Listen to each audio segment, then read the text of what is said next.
SmackDown is a good television program. That's right, I said it. Somebody had to say it. It had to be said. And now we've got to the point where every single week I tune in, I feel excited deep down in my tum-tum because I want to know what's going to happen, especially with the Bloodline and Sami Zayn. WWE knows this too, and they're just injecting intrigue into our veins, which is why, hello, my name is Simon from WhatCulture, and I am very pumped to tell you today it's time to take the finger of power and give the good bits an up and the bad bits a down from WWE's Friday night show.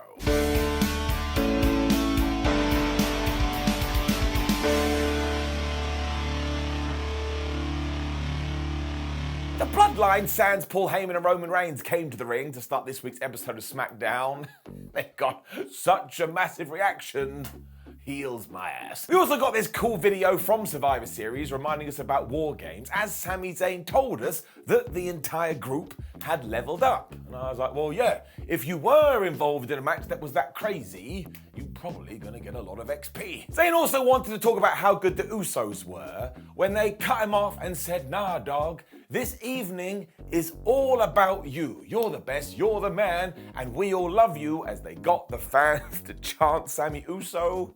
I was like, 1 second, I have something in my eye. Jay joined in with this and said Sami proved his worth at the pay-per-view premium live event and that without him, they wouldn't have won. And it stunned Sami Zayn as much as it stunned me, to the point they were like, Sami, how do you feel? And he said, well, you know what?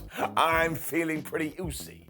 This is the greatest moment of my life. It then got even better though, because now that they are on the same page, Jimmy Uso, Jay Uso, and Sami Zayn have come up with this handshake, and honestly, it killed me. I was on the floor. They all look like fish out of water, but the absolute best part is off in the corner is Solo Sikoa just standing there looking like he's about to kill a man. I want this group in my life forever. This is when the Brawling Brutes decided it was a good idea to interrupt.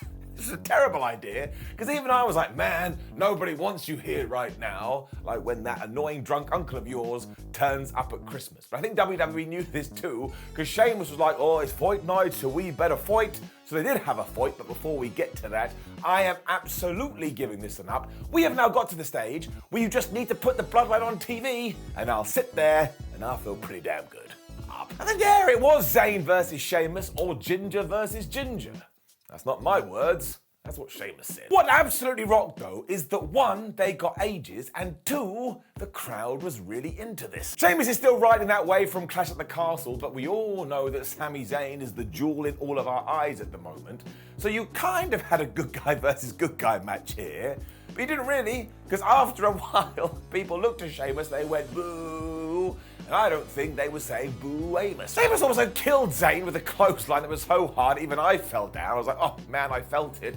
And then he took Sam and he threw him into Barry Barricade.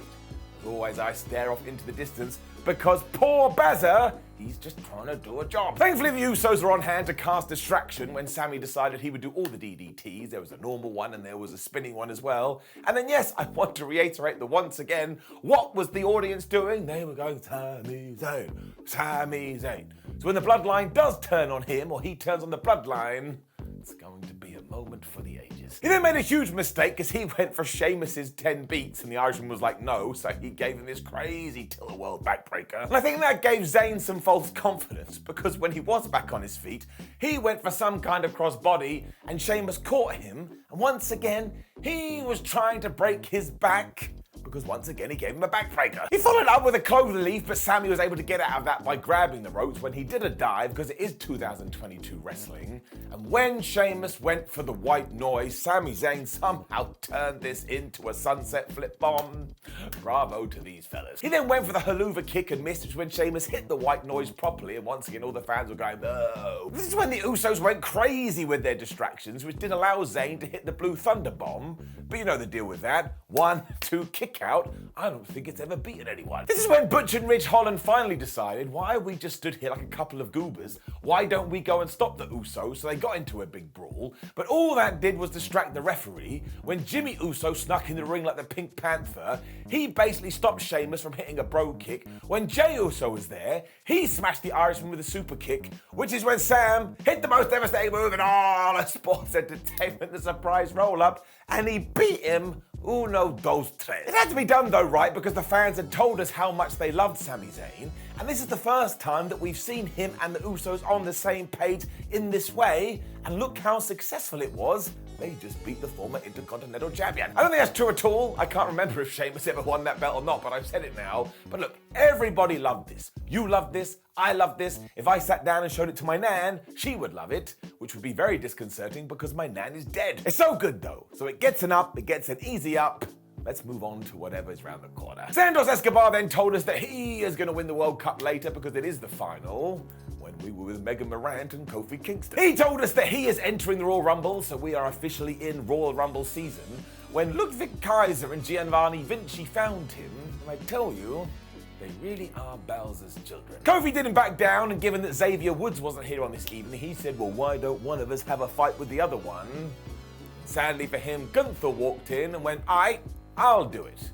Now that's not how Gunther talks. He doesn't say aight, but we will see these two later. There was more talking too as we then cut to Bray Wyatt. He wasn't very happy. He chatted about the fact that wild animals kill each other, but nobody calls it violence. But for once again, he reiterated that he did not attack LA Knight, and he doesn't know what's going on here. The reason he can prove this though, is because if he had attacked Knight, that guy would be dead. I was like, this isn't a good way to try and prove you're innocent. Like, imagine you try to do this in court. So, sir, did you kill that man? Trust me, if it was me that had done it, I would have flubbed him up so bad I would have ripped his limbs off. Okay, that guy is definitely guilty. We then had a recap of everything that had gone down between Ronda Rousey and Shayna Baszler and Shotzi. And honestly, we could have sped this up with having some text that just said, well, it didn't go very well, when it was actually time for Shayna versus Emma. As before, Madcap Moss was talking to Emma before this and said that she belonged in WWE, and I'm pretty sure Emma called him Riddick here, so maybe we're going back to that name, which would be awesome because he can have the feud with Vin Diesel. And then that's right, they kissed. I think something is going on. It didn't work, as it never does though, because Emma walked to the ring. She got absolutely murdered by Shayna Baszler. I mean, she tried to get a quick pin, but that didn't work at all, so Shayna started to walk over her arm, and any time the former Emelina tried to do anything, Baszler just went, nope, and smacked her right in the face. I mean, she was like Godzilla, she was so dominant, and eventually she knocked Emma off the top, locked in the Kira Fuda clutch, and that was it. I was like, well, what was the point of that? Especially because after this, she continued to beat up Emma when Shotzi came out, and I was like, well, I'm sure the green-haired warrior's gonna do something. Nope, boop, down she went too. So she was absolutely useless in terms of trying to make the save. And this is when Raquel Rodriguez also came to the ring, and even though her arm is still in a sling because of course she got injured, Shayna Baszler left. Now, Wade Barrett, bless his heart, was all like, well, it took 3 women to get her out of the ring. And I was like, why didn't she just attack her too? She is quite literally a one-armed person. So my emotions as ever are torn with all of this stuff because I love treating Shayna Baszler this way. So it is gonna get an up, but it is just murking off the rest of the division. It doesn't really make any sense at all. Down. Lacey Evans then had a new vignette. Oh dear. Now this isn't Triple H's fault because the last time we did this was a bust because Vince McMahon couldn't make up his mind.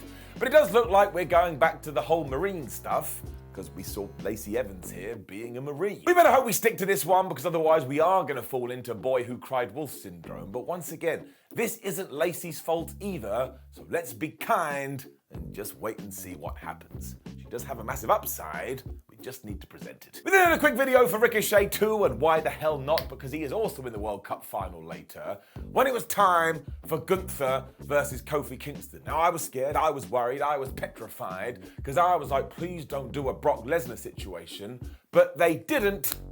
This was flubbing fantastic. And they just did exactly what they should have done, with Kofi getting killed over and over again, but also being the fighting babyface. And are you aware of Kofi Kingston's work? He is so damn good at that, he just makes you want to cheer for him. Gunther kept smacking him over and over again, and down he went, because of course Gunther is the bigger man. And any time he was able to get some offense in, Gunther kind of absorbed it. like he was Thanos. And that's what we should be doing, because Gunther is the end of level boss. Eventually, Kofi decided on a 2022 wrestling dive, because that's what we do. But that's when Imperium got involved. When, oh my gosh, Gunther gave Kofi Kingston his boot to the face. And I was like, where the hell is Nicolas Cage? Because face off. He was just about to hit his powerbomb too, when all of a sudden Braun Strowman's music hit. So I was like, what were you doing, Braun? You were just stood backstage, once again with the audio guy going, not now, it's not the right time, wait a minute, now, hit it now, brah! And then out he came. His role was to get rid of Kaiser and Vinci, because of course they were being dicks, and they did do that as they fought to the back. And then in the ring, Gunther hit the powerbomb, and Kofi kicked out at 2. And I honestly went, ooh la la, I didn't see that coming. It also meant Kofi hit this SOS for a near fall, and I bit on that, and then he was just here, there, and everywhere until he jumped at Gunther and got chopped out of midair. And this did finish a bit weirdly, because Gunther gave him a power slam that's called the Last Symphony or the Final Symphony or something like that. And he beat him. Now look, Michael Cole and Wade Barrett did do a good job, because they were like, oh hi, Gunther told us he'd been practicing a new finishing move, but it did mean this kind of ended anticlimactically. We weren't ready for it. Screw that though, because beforehand he had given Kofi this shotgun drop kick that I think took his soul out of his body. And otherwise, this was a tremendous match. Gunther is fantastic, Kofi Kingston is a damn all-time legend. I'm giving it an up. We then had such an interesting skit with the Bloodline too. Not everything is as kosher as it seems. Because Sami and Solo were leaving the building to get some food, with the Usos like, we'll be with you 1 second, when Jimmy turned to Jay and said, man, I can't believe it. You being so welcoming of Sami Zayn and the Bloodline. I never thought I'd see the day. Jay put this down to the fact that Roman had told him that he'd done his eye trick and looked into Sami Zayn's vision boxes and decided he was going to be okay. But then Jimbo was stirring the pot because he was like, well, did you ever tell Sami that you knew that he was lying to you last week? Jay kind of looked around and clicked his neck and said no. From nowhere, Sheamus just jumped these guys with the shillelagh. He looked like a bit like a crazy person. And I'm pretty sure he said, me and Drew will see you next week, and we want those tag team titles. Now look, I'm well up for that match. It will be great, especially if it does lead to Sheamus versus Drew at WrestleMania. Got a feeling in my tum-tum we may be going in that direction.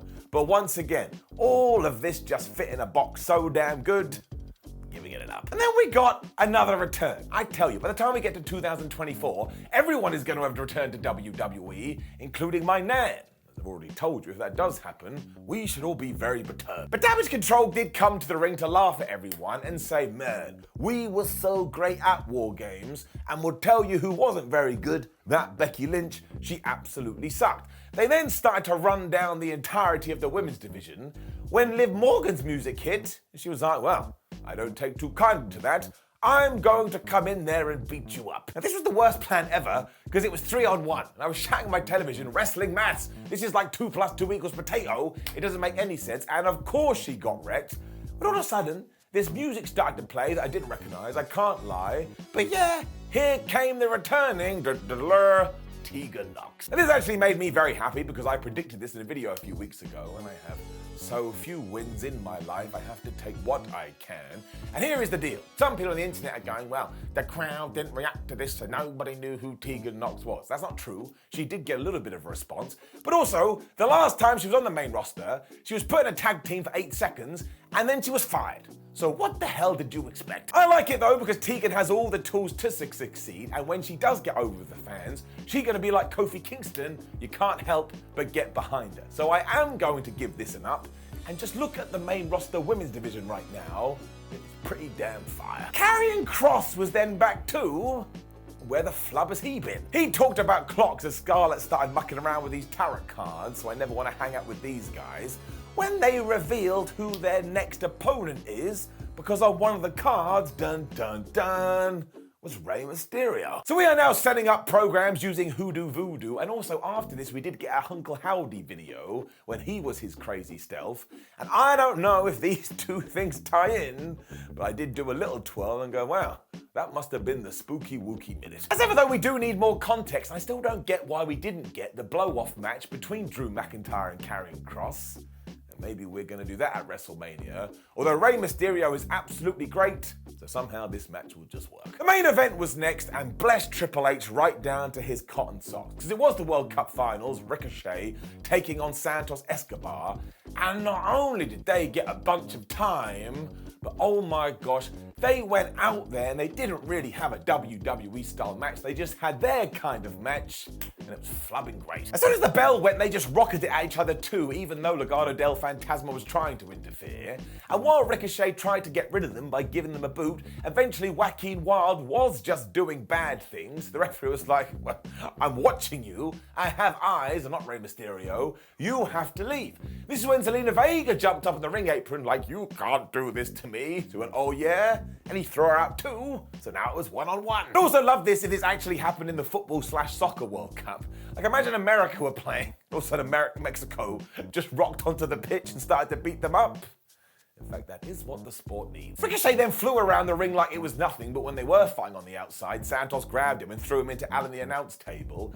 When they started to war on the ring apron, and Escobar fell to the floor, so Ricochet did a shooting star press from that platform. Do you remember when people used to do normal shooting star presses and we were like, wow, now we're doing this? Wrestling doesn't make any sense. There was then this superplex, and because they both are flippy-dippy-doo-dah wrestlers, they kind of collided in midair, which is pretty cool. It was like superheroes.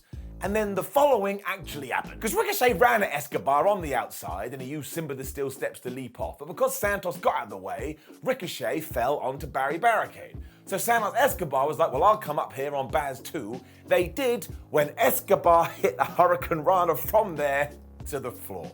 This was so damn good, and it was executed so damn effortlessly. Somebody go and give them some cake. Ricochet then landed on his feet after another top rope Hurricane Rana, which will always be one of the most badass spots in wrestling. And then it was just you do a move, I'll do a move, you do a move, I'll do a move. Wrestling tennis.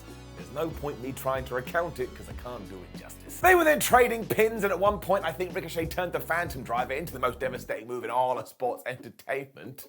And then I tell you, this finished. Because Ricochet hit a poison Rana off the top rope that looked fantastic. He then did a big knee, he did a big boot. When he went to the top rope and he hit that 630, which always looks incredible, especially because he doesn't bust out all the time. He pinned Santos for the 1-2-3 and to win the World Cup. And I was just like, well, that was a flubbing great match. We had some fireworks as Ricochet held the cup up as Gunther came out to look at him, because that's what you do in wrestling when you want to feud with someone. And I don't know whether it was just the right time and the right place, or that they raised the bar so high, which they did do, but it doesn't just get an up, it gets a golden up. Like, say what you want about Vince McMahon and say what you want about Triple H, and everyone is going to have different likes and dislikes, but we never would have done this under the old regime, so it felt new and it felt fresh. Like bread. Triple H has also successfully taken Ricochet and finally put him on that pedestal he deserves. I'm not gonna lie, I'll say this quietly, I'd even have him beat Gunther for the belt. Which also brought us to the end of SmackDown, and it probably is the best wrestling television show at the moment, as we hinted at in the intro. Let's give it an up. Now, please do leave a comment below and let me know what you thought about last night's episode of SmackDown. Like the video, share the video, and subscribe. And you know the deal. It's all YouTube stuff. You go to WhatCulture.com and you read your articles. You make sure you follow us on social media at WhatCulture WWE and Simon316. It makes us feel good. We need the followers. Go watch more videos, especially ups and downs. If you like those hardest part of the ring skits, you need to check out Rampage. My name is Simon for WhatCulture. Thank you very much for watching me as always. I shall give you a bow because I'm a weird guy. See you soon.